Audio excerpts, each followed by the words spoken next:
Hello and welcome to an all-new Marvelcast, Explosion Network's hub of all things Marvel, and talk about everything MCU and beyond, from Avengers and Defenders to Reginald Fulton and Jamie Carlson. My name's Ashley Hobley, the Explosion Network's resident fourth wall breaker. Joining me today, Ultimate Ciaran Marchant. Like, can you repair it after you break it, though? Because it's a real pain in the ass for the draft that comes through after it, and just dealing with that whole situation. No, you have to patch it up as soon as you can. Otherwise, who knows what kind of stuff comes through. What stuff goes fall through, you know? Yep. Also joining us, the astonishing Dylan Blight. Breaking news. She-Hulk has broken Andrew Tate's back. No. That was social media and majority of platforms. Even platforms, I've seen even like websites that Andrew Tate definitely are never going to use, banning him. No, that's my favourite memes. I'm like, that's, you know, my favourite meme is breaking news. Andrew Tate has been banned from Club Penguin. Breaking news. Andrew Tate has been banned from some like random DC Universe Online. You know, it'll be like the most random shit. Anyway, side note. That was my meme for this week. Alright, today we're talking about the latest episode of She-Hulk, Attorney at Law. Episode 2, Superhuman Law. Directed by Coiro. Written by Jessica Gao. Jen is hired at a prestigious law firm, but must practice as She-Hulk and rep a complicated client. Ciaran, what do you think of this week's episode of She-Hulk, Attorney at Law? For me personally, this episode is where She-Hulk's come into its own. I think the weird pacing of the first episode was maybe just trying to get everything out of the way so it could, you know, fall into its own pace and get through its own stuff this week. And I think it did. I think it was not only quite funny all the way through for me, it had some really interesting plot lines and storylines going on. Built more on all of its characters, and actually, felt more like a fully fledged Marvel show. Like, it didn't feel so much like it was that kind of speed running through an origin story and speed running through a weird section in the courtroom. Everything definitely hit in a much better way this week compared to last week's. All right, Dylan, what do you think of this week's episode? I really liked it. To the point that when it ended, I was like, what the fuck, these like episodes are so short. It's bullshit. To a degree, I kind of wish they were. It like barely starts and we're off. Yeah, and it really made last week's episode look like 100% like the let's speed rush the origin story, and then this week the actual story of this show began. You know, it was sort of like last week was the epilogue and this week's episode 1. Yeah. Well, it's interesting because I've heard reports that like that last week's episode was meant to be further along in the season. Like they were just going to start the show with She-Hulk being She-Hulk and then do the origin story later in the season. That almost would have been cool. That would have been interesting, but yeah, I think that probably easiest just to, like she said, people were probably questioning. They weren't going to get past it. Yeah. I mean, I would have been totally fine with them just starting with this episode, and at some stage she just looks at the camera and just quickly explains the entirety of last week's episode in like a 30-second and less rundown. No, it probably would have opened with the case from last week, Yeah. You know what? Even would have been appropriate if it's fourth wall breaking to be like, hey, I bet you're wondering how I got here. And then blah, blah, blah, blah, blah, just a super quick explanation and then record scratch back into the scene, you know? Yep. Yeah, I also enjoyed this episode, you know? A lot of fun, a lot of, clearly, yeah, like you said, it kind of sets up what we're going to be doing this season. And what the overall show is going to be. You know, we get to expand the world a little bit more, see some cool characters and that kind of stuff. So yeah, very good episode. Of course, we start with, you know, recapping the events of last episode. Titania breaking in. The bunch of news social media villain, by the way. Social media influencer. Titania. What was it? The headline said the lawyers were saying it was a terrible misunderstanding and an extreme case of low blood sugar. That was why she broke into that law firm. And then did you see on social media like the videos of her like spray painting over the posters? Yeah, that was pretty funny. Yeah, good times. Because we get the juror, I don't know, someone in the courtroom recounting the events and calls her like Chick Hulk, Lady Hulk, I think it was. Lady Hulk. And this reporter says She-Hulk. You know, it's one of those names that sticks. So then, yeah, Jen gets fired because because of her actions of saving people, it caused a mistrial. Because, all the jurors would be like, hey, I really liked that lawyer. They saved my life. I'm going to agree with them. So, we start the episode with Jen unemployed, trying to find a job, unable to get one because, she's a Hulk.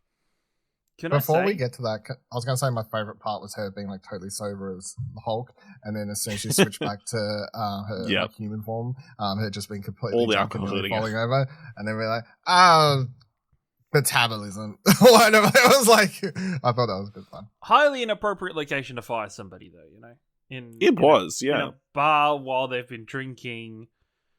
Just and then he has the goal to be like, turn back into your normal self. This is a serious conversation. These aren't work hours.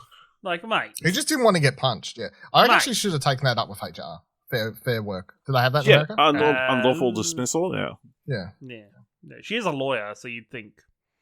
Yeah. You think you should know this, but... Yeah. But he has a point. No.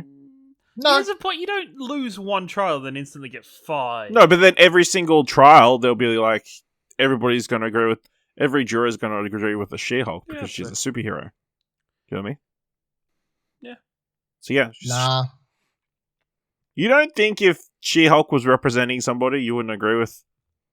Part of you would listen to her? I don't think so because I think, like, superheroes... I guess it's kind of the same with, like, all famous lawyers, Yeah, like, it's such a natural... Like Camille Vasquez from the Johnny Depp trial. Like, is everybody now going to side with her because people like her because of that stuff? Like, should she cease to be a lawyer in real life? Probably not. Like, just is what it is. It is what it is, we get to have a look at Jen's family.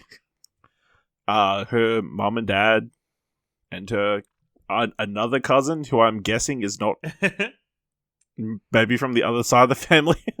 That's Dumb Hulk later on. Could be. I can't remember what his name was. It was something stupid. He's a manager. And the manager of Best Buy. A manager of Best Buy. Yeah. Somehow. Ched. That was it. Ched. That's right. Yeah, that's definitely his name, isn't it? He looks like it. Yeah. Just because it doesn't really matter now. Did everybody watch it was a nonsensical one, the post-credit scene this week? Yeah. Yeah. Yep. There's going to be one every week, I'm pretty sure now. Yeah. Stay hydrated. Stay hydrated. But it's a bit concerning the amount of water that he's drinking. He just wanted it up there because she could take it up there. That's 100% what it was. And he was right. I don't understand 4K either, so, You don't even understand 1080p! You don't understand HD for crying out loud. Oh, man. I bet you wish you had She-Hulk these last couple of weeks, lifting that car so you can change the tyre. Right? That'd be quite useful. That would have been, very... He just makes the wheel turn. I don't... Okay. Not gonna lie, I had PTSD watching that. And I'll explain why on Arcade Couch Between the Cushions later this week. Or next week. Next week it'll be. Next week. Yes. Yeah. They're at the family dinner. They're asking her a bunch of questions about superheroes, even though she's not really a superhero. She just turned into the Hulk. Including... Although there were some questions asked that I too have thought about. Yeah, mainly about the Hawkeye one. Hawkeye ones. Hawkeye one. You go around I will say, this show as a whole, there's another one later in.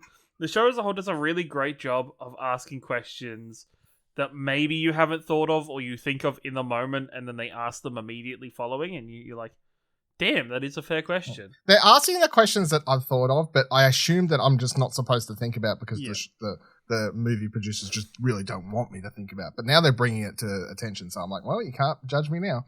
Yeah. You're making it part of your plot. Absolutely. So Jan's at the bar, depressed, unable to buy more drinks because she's, doesn't have a job. When the lawyer from the first episode, who was on the opposition, comes in and offers her a job, and without any kind of, doing her due diligence thing, she just accepts the job. Doesn't even ask what the pay is. So far, she has not displayed the the greatest of aspects of being a lawyer. Like, she did, like, the speech was good in the first episode. So far this episode, lawyering skills have been a bit lower. Yeah. So yeah, it turns out that they just want She-Hulk to be the face of their Superhuman Law Defense Division. So, she's got to be She-Hulk all the time while she's at the office, when she's defending him in court. Which she wasn't planning on because, she's walking around barefoot all this episode. But in the office, yeah. Was her suit prepared for hulking if she required it? Because I think there so, was no, there was no ripping of the sleeves. There was everything worked fine except for her shoes. The shoes were the only problem. Her shoes were the only problem, and they would be the only problem. Yeah. So her first case, help Emil Blonsky get off parole or get parole. I'm gonna stay. Okay, I don't know if people remember, but Emil Blonsky from the hit film The Incredible Hulk, in which she plays when she turns into the Abomination, has a massive fight in Harlem against the Hulk. I gotta. Yeah. Do you reckon this is a thing? Like, do you reckon a lot of people actually either haven't watched Incredible Hulk because they don't know it's actually part of MCU, or haven't rewatched it since it released and are very confused about who this character is? Both. Okay. Both. I would say there's a decent part of people who... I think if you are in the mainstream audience, you haven't watched The Incredible Hulk. Or you haven't watched it in the effect of wanting to watch it as part of the MCU. Whereas you're not like... That shit came out in like, also, what, I don't think it's on something? Disney Plus, which would be another thing stopping people putting it in their rewatch. That's right. You know I what had to buy it on YouTube when we watched it. I think it's on for Stan rewatch. or whatever, yeah. Yeah, but I don't like it, Stan. Stan. Yeah, no, I think it's yeah, I think it's interesting. You know what? Honestly, I popped a little bit when it was actually him. It wasn't even him in his Abomination form. Like, it was the actor. I don't know his name. But, Tim Roth. Tim Roth. Tim Roth. In one of the greatest movies of all time. Reservoir Dogs. Okay. You're all looking at me. I'm like, I didn't know I had to explain, but that's all right. But yeah, no, it was Tim Roth, and I thought it was very cool that Tim Roth was in the episode, and it was actually a really interesting interaction with him and Jen. I was very confused very early on. I'm like, wait, does this take place before Shang-Chi? Is this happening? This is where timelines are fucked for the MCU. I mean, it definitely takes place after Shang-Chi, since we know the Hulk repairs his arm, which she hadn't repaired at the end. Okay, so this is a problem then, because is it? This episode happened during Shang-Chi. Nope. No. It's just that the footage just like has leaked out or whatever. Yeah. Like. But they've said, it's like the way the news article was is that he had broke out of prison already. Yeah, because he broke out to get to previously. He broke out previously. Prior to this episode. They've got evidence that he broke out. And so evidence has come out now. Right, but he's gone back in? Yeah. Yes. Because someone has the magical power to create a portal to presumably get him out of prison, make him fight, and then portal him back in with no one knowing. I don't want to say who that character is. I don't want to incriminate anybody. But, Yeah. he might be supreme in some sense. I was going to say. Yeah. It seems to be. Yeah, okay. I don't wanna also, name anyone. fixing those fights. Yeah. Don't forget about that part. Yeah, that's fair. Okay, that's fair. Okay. You should have wiped the Get cameras. that context from that. Because literally when they leave, they portal away in that movie. It'd be interesting to... No, they put portal to Shangri-La, I assume. In Shang-Chi? In Shang-Chi. I don't know, I can't remember. All I know is that you see the Abomination leave, so... Yeah. With him. Yeah, because they go in the same portal, so it'd be weird if he goes into the prison cell with him, you know what I mean? Yeah. Yeah, so they have a cool conversation where, obviously Janet's, like, a bit conflicted because, he tried to kill her cousin. Tried to kill her cousin. Yeah. Fair. Yep. Fair. Appreciate her, her sternness in trying to uphold the law and not take on a case that she could have some sort of conflict of interests. Conflict of interest with, yeah. So, yeah. Do we feel like Emil Blonsky's genuine about, being rehabilitated? He says a lot of flowery things. He he's wrote a lot of haikus. Yep. I'm going to say yes, because the whole idea of him just faking it to get out and just be a normal supervillain is very boring. It is, yeah. So, is this story setting him up for something down the line? I think he somehow ends up I think he means it now, but he's going to end up being Abomination again, as in evil Abomination, not subjectively good Abomination. I mean, they've got a solid case, to be honest, because they pumped him full of drugs. He thought it was going to be the next big hero. I like it the way he explains it. He's like, I was being the hero.